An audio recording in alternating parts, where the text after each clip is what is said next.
Hello friend, स्वागत है आप सभी का अपने चैनल आज क्लास में। और आज की इस क्लास में बाबू संस्कृत का 10वां चैप्टर हम लोग पढ़ेंगे। 10वां चैप्टर का जो नाम है वो है मंदाकिनी वर्णम। मंदाकिनी क्या है बाबू? एक नदी है जो गंगा नदी की सहायक नदी है। मंदाकिनी नदी को गंगा नदी भी बोला जाता है। आज की इस क्लास में मंदाकिनी वर्णम जो पाठ है इसको काफी अच्छी तरीके से समझेंगे। अगर इस चैप्टर को आप लोग काफी अच्छी तरीके से समझ लीजिएगा तो आप लोग इसका ऑब्जेक्टिव बना दीजिएगा और इसका सब्जेक्टिव बना दीजिएगा। बोर्ड एग्जाम में कितना भी इस चैप्टर से अंदर घुस के बोर्ड एग्जाम में ऑब्जेक्टिव आपसे पूछ ले, सब्जेक्टिव आपसे पूछ ले, तो उसे आप लोग एकदम 100% बना सकते हैं। और बनाइएगा कब? तो जब इस चैप्टर को काफी अच्छी तरीके से आप समझिएगा। और यह भी आपको याद रखना है कि संस्कृत में जो क्वेश्चन आते हैं ऑब्जेक्टिव और सब्जेक्टिव वो भी हिंदी में आते हैं। संस्कृत है लेकिन हिंदी में आता है, तो इसे आपको हिंदी में काफी अच्छी तरीके से समझ लेना है, ठीक है ना।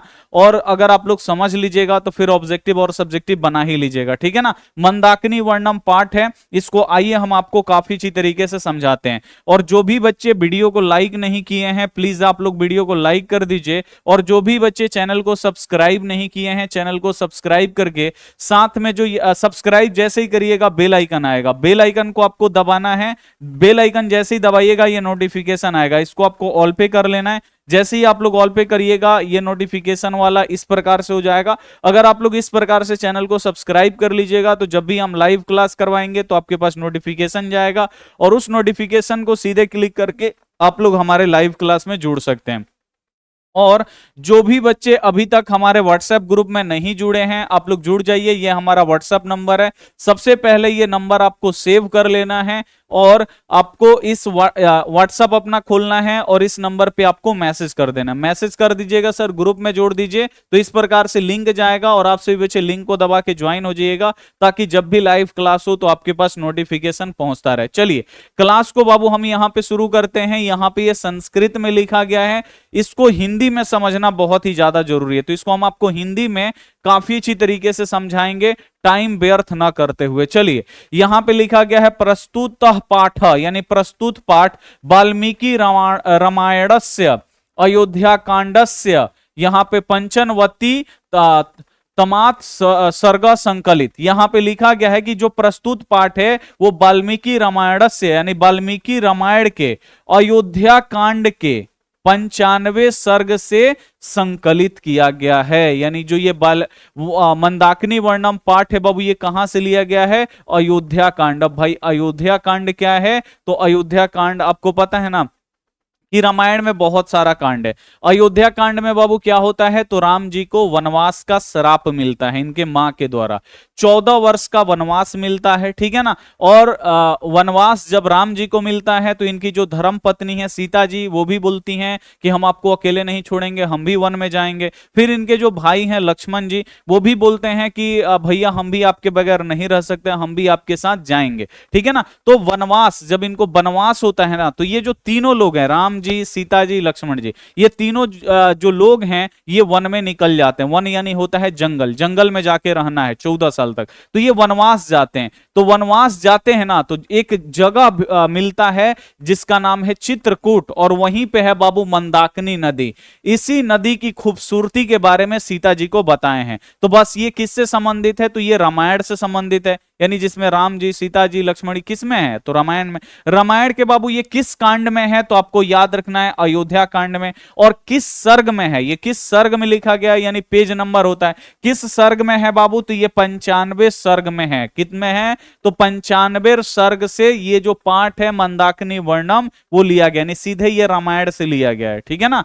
ये सीधा जो पाठ है बाबू कहां से लिया गया है? तो वाल्मीकि रामायण, यानी रामायण जो वाल्मीकि जी का रामायण है उसके अयोध्या कांड से 95 सर्ग से संकलित किया गया। अब बोर्ड एग्जाम में जो क्वेश्चन आता है कि मंदाकिनी वर्णम पाठ कहां से संकलित है? तो मंदाकिनी वर्णम पाठ जो है ये रामायण से संकलित है।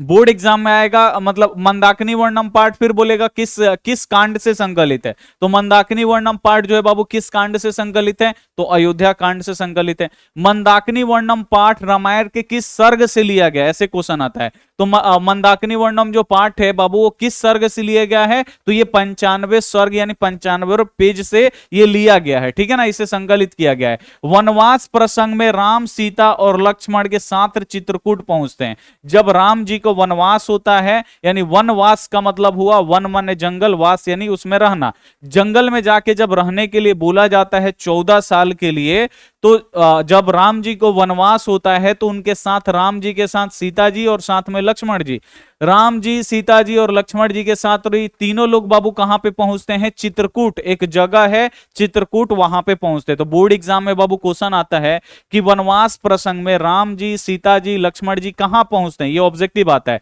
तो राम जी सीता जी लक्ष्मण जी बाबू कहां पे पहुंचते हैं, तो चित्रकूट पहुंचते हैं। कहां पे, चित्रकूट। चित्रकूट क्या है, तो एक जगह है, वहां पे ये पहुंचते हैं तीनों लोग जब इनको वनवास होता है। तो यहां स्थित मंदाकिनी नदी का वर्णन करते हुए सीता को कहते हैं कि यह नदी प्राकृतिक संपदाओं से घिरी होने के कारण मन को आकर्षित करती है। जब राम जी सीता जी और लक्ष्मण जी तीनों आदमी जब जाते हैं चित्रकूट पहुंचते हैं, तो चित्रकूट में एक नदी देखते हैं, जिस नदी का नाम क्या है बाबू, मंदाकिनी नदी। मंदाकिनी नदी क्या है बाबू, तो गंगा नदी की एक सहायक नदी है, इसे गंगा नदी भी बोला जाता है, ठीक है ना। तो मंदाकिनी नदी देखते हैं और राम जी को मंदाकिनी नदी बहुत ही सुंदर लगता है, बहुत ही अच्छा लगता है। तो इसके बारे में बाबू किसको बताते हैं, तो इसके बारे में वर्णन करते हैं और सीता जी को कहते हैं कि ये जो नदी है ये प्राकृतिक संपदाओं से घिरी होने के कारण मन को आकर्षित कर रही है। प्राकृतिक संपदा यानी नदी के तट पे बहुत ही ज्यादा फूल है, वृक्ष है, फलों के वृक्ष है, नदी में फूल तैर रहे हैं, नदी में सारस यानी हंस जो है वो भी तैर रहे हैं, देख के बहुत ही अच्छा लग रहा है। इसका जो दृश्य है बहुत ही अच्छा है। ये किससे बोलते हैं, तो सीता जी से बोलते हैं। जो मंदाकिनी नदी है इसका बड़ाई बाबू किससे करते हैं, इसकी सुंदरता किसको बताते हैं, तो सीता जी को बताते हैं। इसका वर्णन कालिदास के रघुवंशम काव्य में भी 13वें सर्ग में किया गया है। अब यहां से भी क्वेश्चन आता है, बोला जा रहा है कि जो मंदाकिनी नदी है इसका वर्णन कालिदास भी किए हैं, ठीक है ना। जो वाल्मीकि रामायण है उसमें भी वाल्मीकि जी भी किए हैं, और जो कालिदास का किताब है बाबू कौन, रघुवंशम, रघुवंशम में भी जो कालिदास हैं, कालिदास अब अगले लेखक आ गया, रामायण लिखे हैं वाल्मीकि जी। अब यहां पे जो कालिदास आए हैं बाबू, कालिदास के यहां पे नाम आ रहा है, तो कालिदास भी महान लेखक थे, और कालिदास का जो बाबू किताब है रघुवंशम, ठीक है ना। तो रघुवंशम में बाबू इस नदी का वर्णन किए हैं, किस नदी का, तो मंदाकिनी नदी का, और किसने सर्ग में, तो 13वें सर्ग में, यानी 13वें पेज आप लोग बोल सकते हैं, 13वें पेज या 13वें श्लोक में इसका वर्णन किए। तो बोर्ड एग्जाम में बाबू यहां से क्वेश्चन आता है कि रघुवंशम किसने लिखा, बोर्ड एग्जाम में क्वेश्चन आपसे पूछ देगा कि रघुवंशम किसने लिखा, तो रघुवंशम बाबू किसने लिखा है, कालिदास ने। कालिदास ने अपने किताब रघुवंशम में मंदाकिनी नदी का वर्णन किस सर्ग में किया है, तो कालिदास जो है अपने किताब रघुवंशम में मंदाकिनी नदी का वर्णन बाबू किस में किए हैं, कालिदास कितने सर्ग में किए हैं, तो 13वें सर्ग में किए हैं। तो ये सब आपको याद रखना है, बोर्ड एग्जाम में आता है। अनुष्ठभ छंद में महर्षि वाल्मीकि मंदाकिनी नदी का मंदाकिनी वर्णम में प्राकृतिक यथार्थ चित्रण करते हैं। अब जो अनुष्ठभ छंद है, ठीक है ना, कौन सा छंद, ये भी आपको याद रखना है, ये भी 2025 में आपसे पूछा गया किस छंद में, तो अनुष्ठभ छंद में महर्षि वाल्मीकि जो हैं वो मंदाकिनी नदी का वर्णन करते हैं, ठीक है ना। तो बोर्ड एग्जाम में आता है किस छंद में वाल्मीकि जो है, महर्षि वाल्मीकि हैं वो मंदाकिनी वर्णन का प्राकृतिक और अथ्यार्थ चित्रण करते हैं। तो किस छंद में, तो आपको याद रखना है अनुष्ठभ छंद में, ठीक है ना। तो आप लोग याद रखिएगा अनुष्ठभ छंद, क्योंकि ये सारा बोर्ड एग्जाम में आता है। सबसे पहला तो क्वेश्चन आएगा राम जी सीता जी और लक्ष्मण जी कहां पहुंचते हैं, वनवास होता है तो चित्रकूट पहुंचते हैं। चित्रकूट पहुंच के क्या देखते हैं, मंदाकिनी नदी देखते हैं। मंदाकिनी नदी की शोभा का वर्णन किससे करते हैं, मंदाकिनी नदी की शोभा किसको बताते हैं, तो सीता जी को बताते हैं। कालिदास ने भी बाबू, कालिदास का किताब कौन सा है, तो कालिदास का किताब रघुवंशम है। कालिदास अपने किताब रघुवंशम में रघुवंशम के किस सर्ग में मंदाकिनी नदी का वर्णन किए हैं, 13वें संध में, ठीक है ना। जो महर्षि वाल्मीकि हैं मंदाकिनी नदी का वर्णन प्राकृतिक यथार्थ चित्रण किस छंद में किए हैं, तो आपको याद रखना अनुष्ठभ छंद में। तो ये सब आपको याद रखना होगा, ऑब्जेक्टिव ये सब आता है, ठीक है ना। अब देखिए 10 गो श्लोक बाबू इसमें दिया है और 10 श्लोक में मंदाकिनी नदी का वर्णन किए, बड़ाई किए हैं। बोल रहे हैं कि हे सीते, फूलों से परिपूर्ण, हंस सारस से सेवित और रंग बिरंगों तटों वाली सुंदर मंदाकिनी नदी को देखो। अब राम जी अपने पत्नी सीता जी से बोलते हैं कि हे सीते, यानी उनको संबोधित करते हैं, उनको बताते हैं कि हे सीते आप देखो, फूलों से परिपूर्ण, हंस सारस से सेवित और रंग बिरंगों तटों वाली सुंदर मंदाकिनी नदी को देखो। यानी राम जी बोल रहे हैं कि ये जो मंदाकिनी नदी है देखो कितनी सुंदर है, यहाँ पे फूल बहुत सारे हैं, फूल से भरा हुआ है ये नदी, इसमें हंस सारस जो है वो तैर रहे हैं, ठीक है ना। और रंग बिरंगों तटों वाली, क्योंकि ये देखिए ये नदी हो गया, अब इसका तट क्या होता है बाबू, ये जो इसका जो तट होता है ना, ये होता है जो मिट्टी का बना होता है और इस पे क्या है बाबू, फूल होता है, फलों का गाछ होता है, ठीक है ना। बहुत ज्यादा फूल और फलों का यहाँ पे गाछ है, रंग बिरंग, यानी रंग बिरंग की फूल है बाबू। अब एक नदी है मान लीजिए, उस नदी में बहुत सारा फूल तैर रहा है, उस नदी में संस और सारस तैर रहे हैं, उस नदी का जो तट है बाबू वो रंग बिरंग है। रंग बिरंग कैसे होगा, तो फूलों से एकदम रंग बिरंग सजा है, ठीक है ना। तो बोल रहे हैं कि हे सीते, फूलों से परिपूर्ण, हंस सारस से सेवित, रंग बिरंगों तटों वाली सुंदर मंदाकिनी नदी को देखो। अब यहाँ पे बोर्ड एग्जाम में जो क्वेश्चन आता है ये आता है कि मंदाकिनी नदी की सुंदर शोभा किसको दिखा रहे हैं, यानी राम जी जो हैं वो मंदाकिनी नदी की शोभा किसको दिखा रहे हैं, तो आपको याद रखना है सीता जी को। अगला क्वेश्चन आपसे बोर्ड एग्जाम में पूछेगा कि फूलों से परिपूर्ण, हंस सारस से सेवित नदी कौन सी है, तो फूलों से और हंस सारस से सेवित नदी कौन सी है, तो मंदाकिनी नदी है। अगला आपसे बोर्ड एग्जाम में क्वेश्चन पूछेगा रंग बिरंगों तटों वाली नदी कौन सी है, तो रंग बिरंगों तटों वाली नदी कौन सी है, कौन सी नदी है जिसका जो तट है यानी जो किनारा है रंग बिरंगी है, तो आपको याद रखना है मंदाकिनी नदी। ये सब बोर्ड एग्जाम में आता है। मंदाकिनी नदी का जो तट है, किनारा है, वो रंग बिरंगा क्यों है, क्योंकि इसके किनारे पे तरह तरह के खूबसूरत फूल हैं, अलग अलग रंगों के फूल हैं।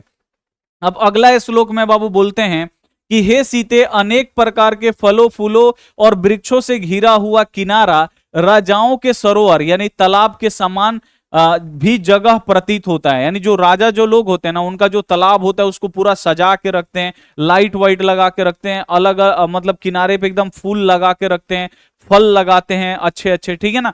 उसी प्रकार राम जी को लगता है कि ये जो मंदाकिनी नदी है इसके किनारों पे जो फल है और जो फूल है, फूल के जो वृक्ष है ना, इससे घिरा हुआ है। यानी मंदाकिनी नदी के किनारों पे इतना ना फूल का गाछ है और इतना ना फल का गाछ है कि मंदाकिनी नदी को ये ढका हुआ है, यानी उसको एकदम अच्छे से ढका हुआ है, जैसे लग रहा है कि राजा का कोई तालाब है, ठीक है ना। यहाँ पे लिखा गया है कि हे सीते, बोलते हैं कि अनेक प्रकार के फल के गाछ और फूल के वृक्षों से, यानी फूल के वृक्षों से जो मंदाकिनी नदी का किनारा है ये घिरा हुआ है। यानी मंदाकिनी नदी के किनारों पे बहुत सारा फल का गाछ है, वृक्ष है, बहुत ज्यादा फूल का वृक्ष है, ऐसा लग रहा है कि कोई राजा का सरोवर है। सरोवर का मतलब तालाब है, ठीक है। अब आगे बोलते हैं हे सीते, ठीक है ना, यहां पे आगे बोलते हैं हे सीते, अभी हिरणों के समूह द्वारा पिए गए जल गंदे हो गए, यहाँ की सुंदरता, पवित्रता एवं प्राकृतिक सौंदर्य को देखकर मेरे मन में प्रेम रस का संचार होने लगे हैं। अब आगे देखते हैं कि यहाँ पे मिर्ग का मतलब होता है बाबू मृग युद्ध का मतलब होता है बाबू, आपको याद रखना है मृग समूह, यानी मृग का मतलब होता है हिरण। मृग का मतलब क्या होता है बाबू, हिरण होता है, यानी हिरण होता है। हिरणों के समूह के द्वारा, मृग युद्ध का मतलब क्या हुआ बाबू, हिरणों के समूह, यानी बहुत सारी हिरण आई, मंदाकिनी नदी का पानी पी तो मंदाकिनी नदी का जो जल है ना वो गंदा हो गया, कलुषित हो गया। कैसा हो गया बाबू, कलुषित हो गया, कलुषा यानी गंदा हो गया। अब कोई मान लीजिए कि नदी है, उसमें मान लीजिए कोई पानी पी रहा है, कोई हलचल होता है तो वहां का पानी गंदा हो जाता है, फिर धीरे धीरे क्या होता है, साफ हो जाता है। तो राम जी बोलते हैं कि हे सीते, अभी अभी हिरणों के समूह के द्वारा पिए गए जल गंदा हो गए, यहाँ की सुंदरता, पवित्रता एवं प्राकृतिक सौंदर्य को देखकर मेरे मन में प्रेम रस का संचार होने लगा। अब यहां से बोर्ड एग्जाम में आते वही बोल रहे हैं कि मतलब मृग समूह यानी हिरणों के समूह आई, मंदाकिनी नदी में पानी पी, और सीता देखो कि यहाँ पे जो मंदाकिनी नदी का पानी है वो गंदा हो गया, ठीक है ना। लेकिन ये बहुत ही सुंदर दृश्य है, बहुत ही मंदाकिनी नदी पवित्र है, इसको देख के मेरे मन में प्रेम रस का संचार हो रहा है। तो बोर्ड एग्जाम में क्वेश्चन ये आता है कि किसके द्वारा पानी पीने पर मंदाकिनी नदी का जल गंदा हो गया, कौन मंदाकिनी नदी का जल पिया तो गंदा हो गया। तो आपको याद रखना है मृग समूह यानी हिरणों के समूह। हिरणों के समूह क्या करती है बाबू, मंदाकिनी नदी में पानी पीती है और उसका पानी जो है वो गंदा हो जाता है। अब अगला बोलते हैं आप लोग, देखिए यहां पे, हे प्रिय सीते, ठीक है ना, जाट और मृग चर्म धारण करने वाले और पेड़ की छाल को वस्त्र के रूप में धारण करने वाले ऋषिगण इसी मंदाकिनी नदी में स्नान करते हैं। अब जो राम जी हैं वो सीता जी से बोलते हैं कि हे सीता, जटा जो लोग धारण किए हुए हैं, यानी मंदाकिनी नदी के किनारे बहुत ही ज्यादा ऋषि मुनि लोग हैं। जटा आप लोग जानते हैं ना, केस को बढ़ा के उसमें जटा बनाया जाता है, इसी जटा लोग बांध के रखता है। जटा जो लोग धारण किए हुए हैं, जैसे ऋषि मुनि लोगों का जटा होता है, केस उस कटवाते नहीं तो जटा हो जाता है, जो जटा धारण किए हुए हैं, और जो मृग चर्म धारण किए हुए हैं, मृग चर्म का मतलब होता है, मृग का मतलब हिरण, ठीक है ना, चर्म का मतलब होता है चमड़ा। तो पहले बाबू कपड़ा नहीं होता था, तो से मतलब जानवरों के लोग खाल पहनते थे अपने शरीर को ढकने के लिए।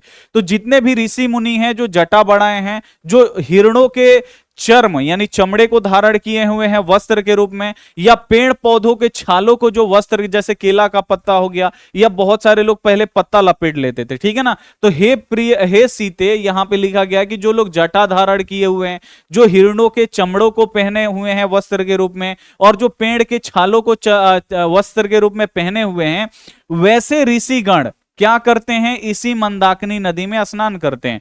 जो ऋषिगण जटा बढ़ाए हुए हैं, जो ऋषिगण हिरण के चमड़े को वस्त्र के रूप में पहने हुए हैं, या पेड़ की छालों को वस्त्र के रूप में पहने हुए हैं, जितने भी ऐसे ऋषिगण हैं वो इसी नदी में यानी इसी मंदाकिनी नदी में स्नान करते हैं। अब बोर्ड एग्जाम में बाबू क्वेश्चन ये आता है कि मंदाकिनी नदी में स्नान कौन करता है, ये बोर्ड एग्जाम में क्वेश्चन पूछा गया है। तो मंदाकिनी नदी में स्नान कौन करते हैं बाबू, तो आपको याद रखना है ऋषिगण, यानी जो ऋषिगण हैं, जो जटा धारण किए हुए हैं, जो मृग चर्म पहने हुए हैं, जो पेड़ की छालों को वस्त्र के रूप में पहने हुए, वैसे लोग जो है, जो ऋषिगण हैं, वो मंदाकिनी नदी में स्नान करते हैं, ठीक है, आप लोग याद रखिएगा।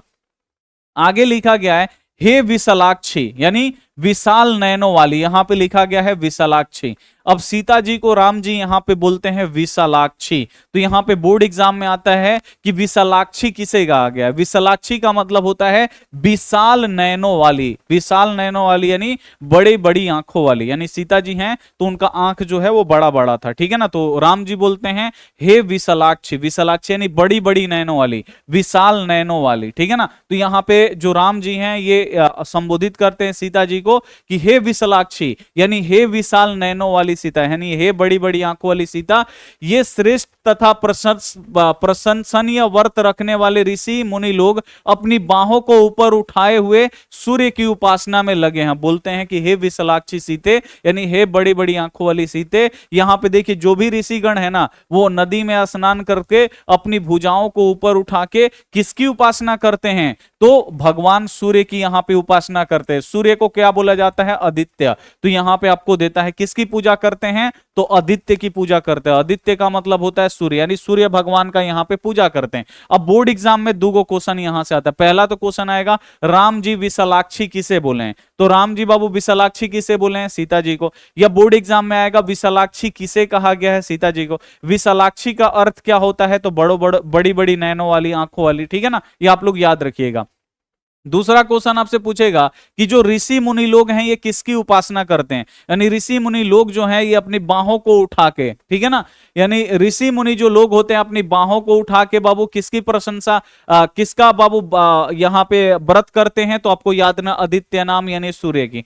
अगला यहाँ पे देखिए लिखा गया हे सीते, नदी के चारों ओर फूल एवं पत्तों से युक्त हवा में चलायमान शिखर पर्वत झूमते हुए जैसे लग रहा है। अब देखिए मंदाकिनी नदी है ना बाबू, यहां पे मंदाकिनी नदी है। अब देखिए क्या हो रहा है कि जैसे ही मंदाकिनी नदी है, और यहीं पे क्या है बाबू, चित्रकूट पर्वत है, यानी बहुत सारा बड़ा पर्वत है, बहुत सारा बड़ा पर्वत है, और उसी के किनारे से मंदाकिनी नदी निकली है। और जब हवा चल रहा है ना, तो पानी हवा का हिल रहा है, उसमें लग रहा है कि जो पर्वत है ना वो नाचते हुए, जैसे आप लोग पानी हिल रहा होगा ना, वहां पे खड़ा रहिएगा तो लगेगा कि उसमें आपका परछाई हिल रहा है, वैसे ही पर्वत का जो परछाई है ना बाबू हिल रहा है। तो यहाँ पे राम जी बोलते हैं सीता जी से कि हे सीते, नदी के चारों ओर फूल और पत्तों से युक्त, यानी जो मंदाकिनी नदी है, हवा में चलायमान, यानी हवा जब चल रहा है तो पर्वत के जो शिखर है ना वो नाचते हुए दिखाई दे रहे हैं। यानी मंदाकिनी नदी के में जो पर्वत है चित्रकूट पर्वत,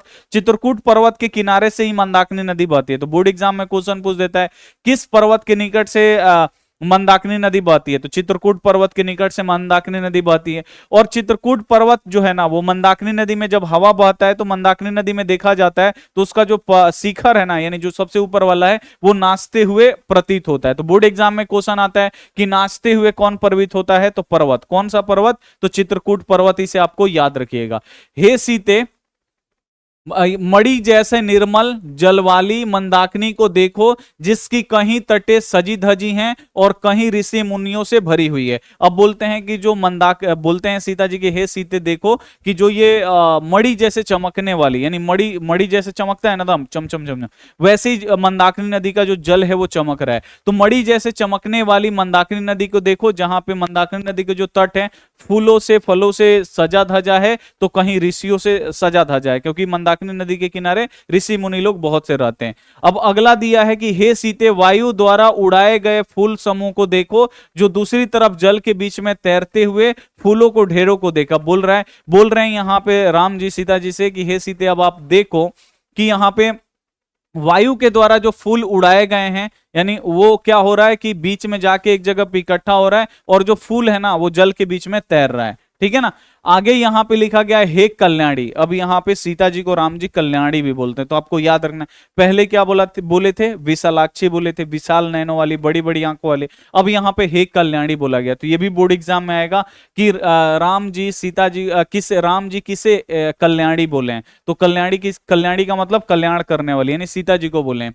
तो हे कल्याणी, अत्यंत मीठी वाणी वाला चमकौआ चकई पक्षी को देखो, जो मधुर आवाज में मंदाकिनी नदी की शोभा को बढ़ा रहा है। अब यहाँ पे आपसे बोला जा रहा है कि हे कल्याणी, अत्यंत मीठी वाणी वाला चकवा चकवी पक्षी को देखो, ठीक है ना, चकवा चकवी पक्षी को देखो, जो मधुर आवाज से क्या कर रहा है, मंदाकिनी नदी की जो शोभा है ना वो बढ़ा रहा है। यहां से 2 क्वेश्चन आपसे बोर्ड एग्जाम में पूछ देगा। पहले तो पूछेगा हे कल्याणी किसे कहा गया है, कल्याणी किसे कहा गया है, सीता जी को। सीता जी को कल्याणी किसने कहा, राम जी ने, ठीक है ना। अगला क्वेश्चन आपसे बोलेगा मंदाकिनी को चकवा चकवी जो पक्षी हैं अपने मधुर आवाज से किसकी शोभा बढ़ा रहे हैं, तो चकवा चकवी जो पक्षी हैं वो यहाँ पे चकवा चकवी जो पक्षी हैं वो अपने मधुर आवाज से किसकी शोभा बढ़ा रहे हैं, तो मंदाकिनी नदी की शोभा बढ़ा रहे हैं। तो इसे आप लोग याद रखिएगा।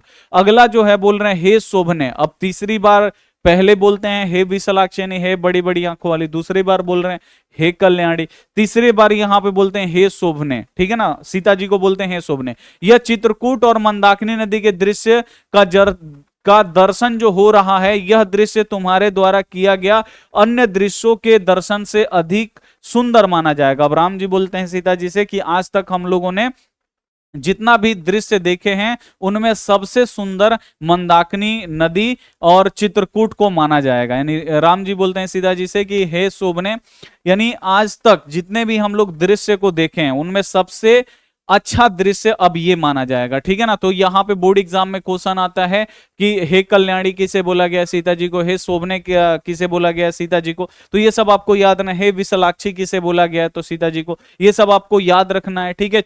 चकवा चकवी जो पक्षी अपना मधुर आवाज से किसकी शोभा बढ़ा रहा है, तो मंदाकिनी नदी, ये सब आपको याद रखना होगा, इंपॉर्टेंट है, ठीक है ना। और तो ये चैप्टर हम लोगों का खत्म हो गया। अब इससे ऑब्जेक्टिव आता है, सब्जेक्टिव आता है, उसे आप लोग 100% बना सकते हैं।